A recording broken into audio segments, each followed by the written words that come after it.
Kosembono, ichiba libaluleke ngani ekhaya?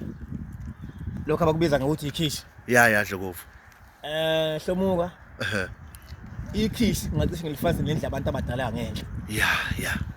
Kodwa omunye umuntu ayeza iqonde lenkulumo engiyikhulumayo, idinga umuntu onjani okhaliphile. Ya. Ikhishi hlomuka noma ichiba. Liyinsika yomuzi. Hayibo. Umuzi ongabasha hlomuka awunayo imfudumalo. Ya. Ngoba isidalwa izalukazi isuke zayigadile hlomuka zayiqhoyisiwe. Zikholelwe ekuthenini mangabe zizokwenzela abayeni bazo ukudla noma itiye sizobenzela kuphi ekhishini la izayibasa khona. Ya. So ngalesikhathi ngingabaswe ekhaya mike liyafika ithongo liyafika hawu akho umuntu lapha kubasiwe bese liyagodola bese liyajika ubuka indlu esuke inotshani ibaso lihlezi ifudumele kangakanani ngisho kuzelwa inkonyane yabanga izobekwa kuphi ekhishini kanjalo namazinyane.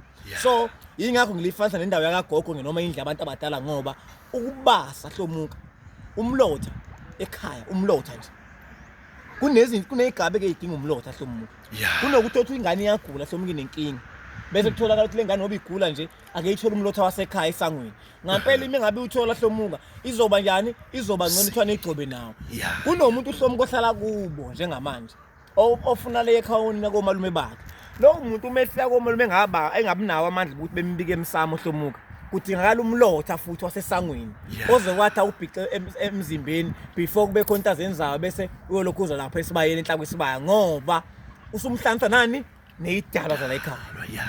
Uma ngabe kuhamba inkosikazi into efuna ukuyinothisa kakhulu kwathiwa kwacinywa ikhishi mhlawumbe ngavuta ngalayitho mhlawumbe simuthi unkosikazi la ekhaya akasekho uyafena ngayibona sisho kwamakhelwane hlomuka azolele ukuthi kungani ikhishi lakhe lenjani licishile ngisho ukuthi amakhosikazi bemabili kwase kuba ukuthi iyashona kulendlu le kwase kuba ukuthi kufudumala ikhishi langa la inkosikazi iyabuya ngayibona sizofuna ini ikhishi lawo ngoba ayisakwazi ukuhamba namakhosikazi nami ngela amadoda nesokala izobenzela ini izobenzela into okuthiwa ukwenza ngani uzoba nesa uzokhombisa yini lekha unkosikazi ngoba phela kwazi izingane isuke isekhona hlomuka ngokomoya isuke saphila hlomuka.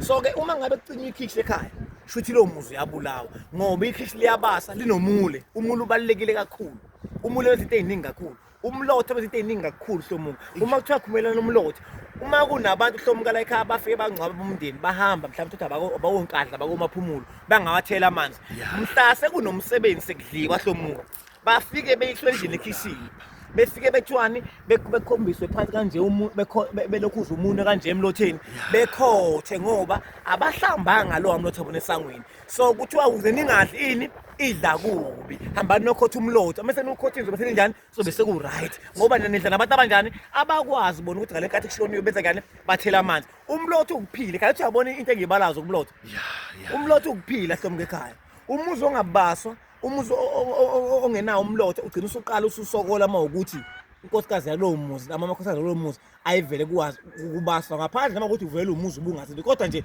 uma kuwumuzi wasekhaya libalekile ikhishi hlomuka lasemakhaya ukuthi kubaswe kube nentuthu hayi lamakhishi amanga anezitofu 4 plate or 7 plate or 90 plate cha kubaleka ngikhuluma ngesizulu ngithi la siyamfanisa nendlu yangenhla noma indlu kagogo indaba yekhishi hlomuka into enye ebalekile le ephoqayo ekhaya ngabe ukuthi ikhona ingayo inkosikazi engasekho ngiyabonga ngethuba